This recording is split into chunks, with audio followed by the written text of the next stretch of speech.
Book of Ecclesiastes, verse 11. I have seen something else under the sun. The race is not to the swift, or the battle to the strong, nor does food come to the wise, or wealth to the brilliant, or favor to the learned, but time and chance happen to them all.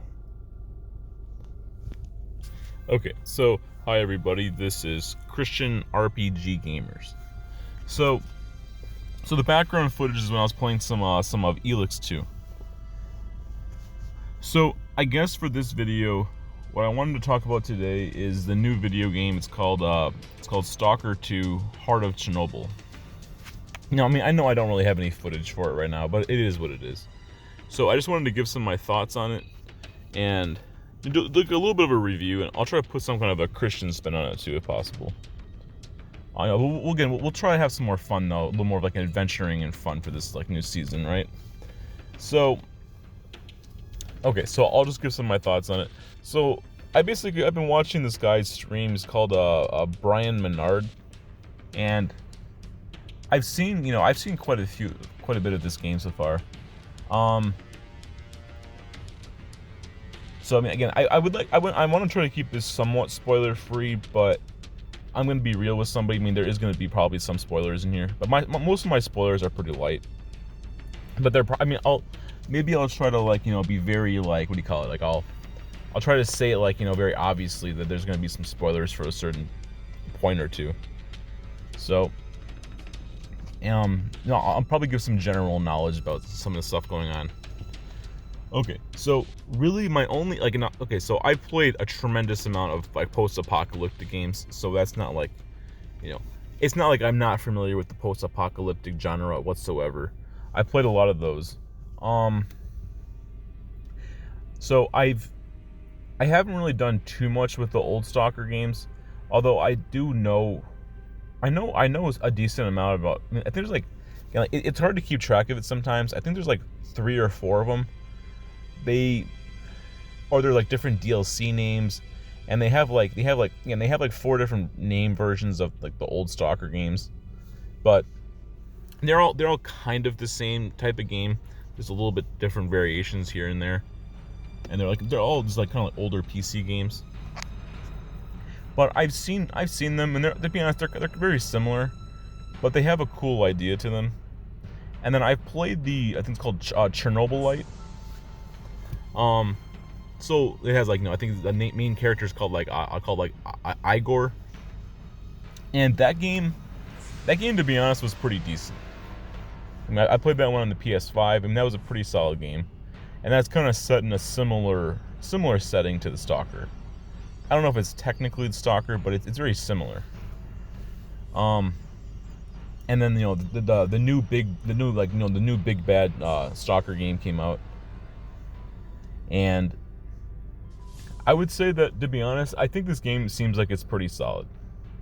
So some of the aspects of it, it's basically like a post-apocalyptic survival game. It's very similar to the old ones. It's it has a basic so the plot, it actually does have a pretty decent plot to it. There is actually a story to it and stuff. It makes sense for the most part. It does have some moral choices, and it does have consequences at times for one's actions. And there is there's some characters you can talk to, and there's some reoccurring characters. I would say story-wise, it's pretty story light for the most part though. There is story, and there is a main story to it, but it's not that big of a deal. Most of the game, from what I can tell, again, it does have massive similarities to Chornobyl, where it's mostly just a survival, looter adventure open world, with a lot of combat and stuff to it, and it has these random encounters and stuff. You kind of, or basically you go to a place, and there might be for example, some bandits are going to show up and they're trying to rob you, or you can try to help somebody. And there's these little different plots of points in the land, and where it's kind of these little quests you can go on. and like a lot of, again, this game focuses a lot on like exploration and like adventuring. So, you know, there's tons of loot in the game all over. You know, just, and so like you need food and drink to survive, and there's like radiation. And then there's like, you know, there's armor and there's guns, and I think there's at least a very small amount of melee weapons. There's not a lot as far as I can tell. And mostly you have your knife, and there's also a lot of stealth. But this game does have a lot of, again, this game's definitely ramped up quite a bit though. So it has these things called like they're called anomalies, and they're very interesting. You take these little screws, you have to kind of like throw a screw at into this an anomaly, and then it temporarily will affect the anomaly. Therefore, you can run through it, and it has these all over the world. And like sometimes they're easy to find and they're obvious, and then sometimes they're not as obvious. This game's environment is extremely deadly. And there's also stuff like, you know, there can be like freak radiation storms that can show up. Like the weather and the environment is very dangerous, and there's also like they have some like kind of like monster-like creatures at times. And then they threw a lot. They put a lot of stuff into this game. So like, you know, and obviously some of these are like light spoilers. I mean, obviously most of the stuff is not like super secret knowledge or anything, but there are stuff like they have some like zombie-like creatures, like humans who kind of became like half zombies and stuff. So they've mostly lost their minds, but they're, again, like they can still fire a weapon and they can talk a little bit, or like something, and like some of the stuff is not always obvious. I'm not gonna spoil it, or you can figure this out yourself if you play it. Like they're like half intelligent. Maybe like in Fallout 76, kind of like, you know, they have the called the Scorched or something. Now I don't think you can redeem them, but again, it is definitely interesting. So maybe they're like a little bit mad, like in the brain, or they died, but they're like still kind of like their brain still functions on some percentage level. They're not really human anymore, and they call them like zombies. So those are definitely interesting. Yeah, and then like radiation, and there's a whole bunch of different elements in the game. So a lot of the stuff, and then there's also like traps. There's like tripwires sometimes. So a lot of these things, it reminds me of a few different video games. Like there was moments where I was thinking of like Breath of the Wild quite a bit, or maybe even a little bit like Elden Ring. It also reminded me a lot of like Fallout 3. So like in Fallout 3, there would be like minefields. You'd be like, you know, there's this obviously it's a small spoiler. It's not like a story though. Well, there's this guy in Fallout 3 who has like a sniper rifle, and he's sitting up in some big high balcony, and there's like a playground with a whole bunch of mines in the ground. And like I remember that area when I was like, I think I was like probably like 17. I'm in my 30s now, but I played that a long time ago on like, I think the PS3. It's like back when forever ago. But again, it reminded me of stuff like that. It reminded me a little bit of like Dying Light 2 a little bit. Again, like, you know, all these games that I'm mentioning, they're honestly just like really good games too. So it's not like reminding me of bad games is, you know, kind of sucks, but it reminded me of like some of the best games. So, yeah, like, you know, again, like in Breath of the Wild, they have a whole bunch of elements and stuff, and like you kind of mess around with the environment a lot. So it kind of reminded me of, I mean, there's some moments that I was playing Breath of the Wild. You know, I had my Switch. That was like almost like 7-8 years ago now, but there was moments when I thought about Breath of the Wild a little bit. And then, like, you know, again, the world is it's very cold and dead, and it's very morally gray, and it's also kind of a very dark world. No, it's supposed to be set in the real world at the same time. It's what do you call it? It's over in, you know, and I don't even want to say the names of these countries, because obviously there's the big bad thing happening, right? You know, YouTube will probably have a mental breakdown if I mention them, but you know those two countries, right? It's set within that area. So that area has basically like a fallen nuclear like wasteland, and they have basically you're called like a stalker. You're what they call like a lone. Basically, you're out there by yourself, or you're out there with a couple people, and you're basically scavenging resources, and you talk to people, and sometimes you have to fight. You have to fight and you have to kill at times, or it's a very like dog eat dog world. So again, there are some aspects I would say from like the Christian faith too, obviously. So let's just talk about that a little bit here.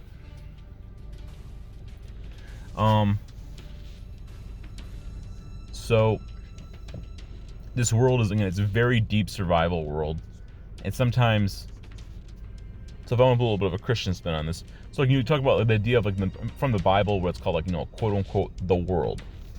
So in the world, it's basically the stronger of the two people basically wins, and like it's this huge like scramble over resources, and usually power and influence and status and money and whatever it might be, the things that give you earthly pleasures and desires. You basically, it's a giant scramble of who can get the most and keep the most for the longest period of time.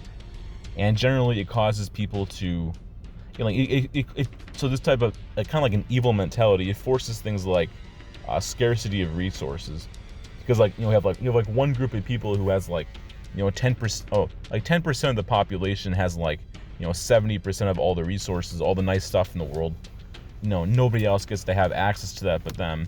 So it's this huge giant fight between these major parties who want more and more stuff. They stockpile all the resources they can get.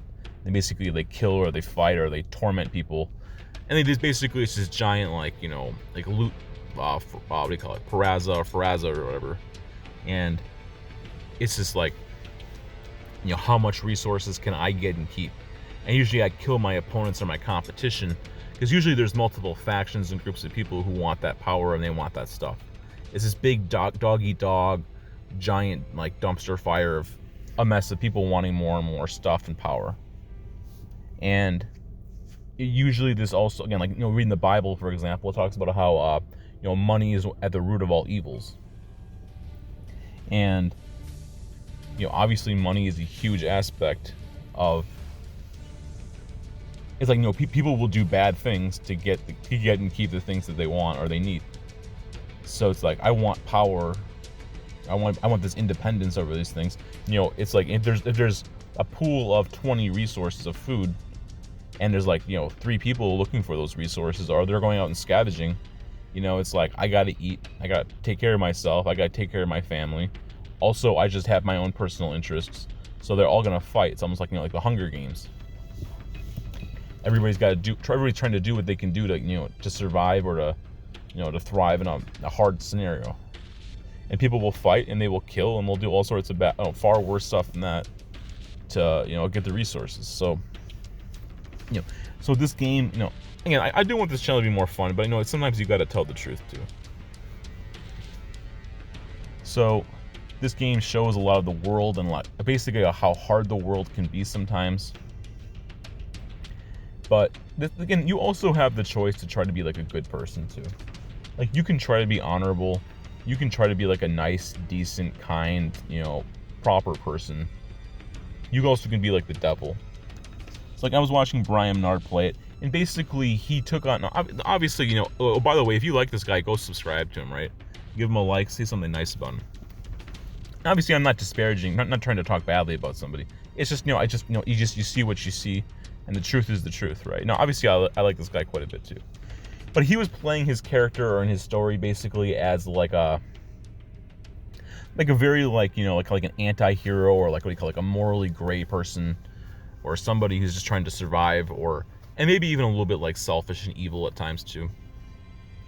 I don't know, that whole like survival kind of mentality, right? So he took on a quest for this guy, and basically this guy wants he's like, also this game does have some Christian references, which is actually really interesting because they're part of like the stories. Even very indirectly, there's still some Christian references. So like there was like this portrait, I think, of like some kind of a religious Christian. I'm not even fully sure if it was Christian, but it was some kind of a religious, maybe like an older Catholic Orthodox like painting, like painting of like Mother Mary maybe, again, or like a cathedral, I don't remember. I honestly don't quite remember exactly, but I do know it was some kind of a religious, or maybe it was like a pagan religion too. It's hard for me to fully keep track exactly. But this person had some kind of a family heirloom of some kind of religious relic from the old days, and he basically tells Brian's character, or whoever you want to call him. Oh yeah, I think his name's called Skiff. I think the main character has a set. It's a very linear character, but you do have the ability to make your own choices.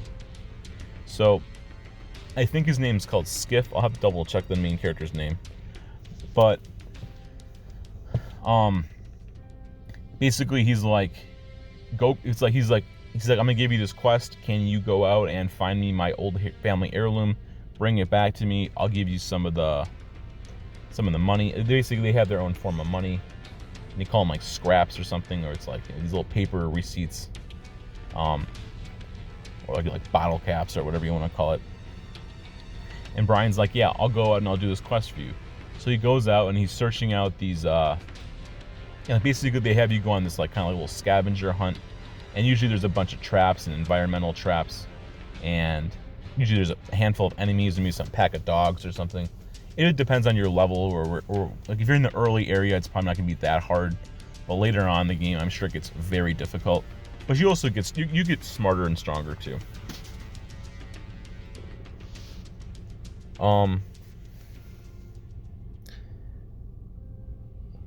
But double check how much time I have this on here. Okay, I might pause this at some point. I got something I gotta do, and then I might make another half of this, or I might just cut it here a little bit here too. I might make another video on it too. But basically, he goes out and he's doing this adventure. He's looking for this family heirloom, and then halfway through his adventure, he's looking for this information on where it's at, and he meets this other guy, and this other guy shows up, and he starts talking to him, and he's looking for this information.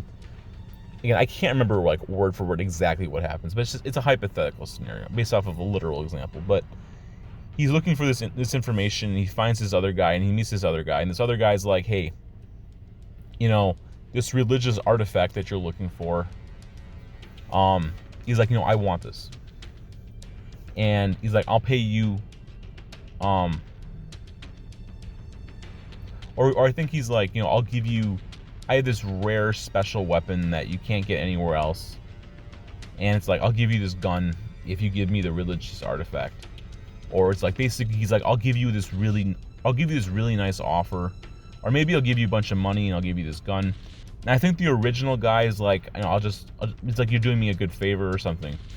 Yeah, maybe I screwed this up a little bit, but I think the original guy was like, I'll give you like, he's like, you're just doing a good deed for me, right? Trying to help me out, and like, I don't know, maybe he offers him a small amount of money. He's probably a little poor or something. And this other person's like, I'll give you this really rare, expensive weapon you can't get anywhere else. Or maybe I'll also give you some money or something on top of that, because he's going to sell it. He's going to make a bunch of money. So like, this scenario is a very complex moral choice. And basically Brian's like, he sells out the guy who's originally getting it for. He picks up this like family heirloom. And he's like, you know what? I want your special gun. He's like, you know what? It's just it's just the way the world is, right? Everybody's got to look out for themselves. He has this like kind of like this haughty, arrogant like smile. Obviously, he's just nothing against the guy personally, right? He's just playing a character. He's just a streamer, right? It is what it is. But it shows you, how dark the world can be sometimes. He has a family heirloom. I think it's some kind of a religious family heirloom. And basically Brian just gives it to gives it to the devil. And the devil, basically, because he wants the gun. He wants to survive better in the world. So he doesn't care about like honor. He cares more about like, the comforts of life. And like, it felt really, really dark, kind of crappy at the same time. But like, at the same time, I'm like, that is the way the world is. People will sell you out, they'll betray you, and they'll stab you in the back. And like, it felt really, really sour. But sometimes that also just is the way the world is. So, and like, these kind of survival worlds, they are hard. And like, sometimes you have to be, and there is truth, right? Like, you can be part of the world and the way the world is. But like, I also feel like as a Christian, you could also rise above and become a better person. Maybe you could be like, I think it was like in Wasteland 3, for example. And it's like, you could choose to, be like the law in the world and bring back law to the society and this establishment. Or, and there's this other guy I used to watch. I haven't watched his channel in a long time. I think it's called like, it's called like a Garrett from, I can't remember the name of this channel. Like ADC or something. He's a review channel, or ACG I think it's called. And he does a lot of reviews. And like, I watched this video on like Wasteland a long time ago. It's like, basically, you can become like the law in like a lawless land in society. And that was really inspirational, like, kind of quote. And I also feel like you could do that in this game. Like, again, you could choose to just to give this guy back his art, his family heirloom or whatever it might be, like a painting of some religious figure. And that would be like, the right thing to do. And like, you could bring a level of law back to the lawless land. Or you could sell him out for like, for the devil or something. So that was a really interesting Christian theme from this game. Oh yeah, by the way, so there was other scenarios too, right? Like, so again, okay, so I'm not gonna be able to make this video too much longer. I might make another video on it eventually though. But okay, so here's a little bit of a spoiler, right? Like, actually, this is a pretty big spoiler moment. So I would say if you're watching this, you don't want like the big spoiler. I would, either, skip ahead a couple minutes or something. So like, big spoiler warning, right? So I think in the end of the big Act 1, you have to meet this crime boss lord, and basically he's like, you either have to give me 20,000 money, or you have to give me one of the data pads of one of the two. There's two other like crime lords, and the only way I'm going to give you this information you need is you have to do one of these two tasks for me. So you can either get 20,000 money in this game, especially like during Act 1 or something, is a huge amount of money. So it's really almost a not possible option, although that's probably the more peaceful choice between the three, or really between the two, and like the one choice is kind of split in two. But so okay, so here a little bit of spoiler here, right?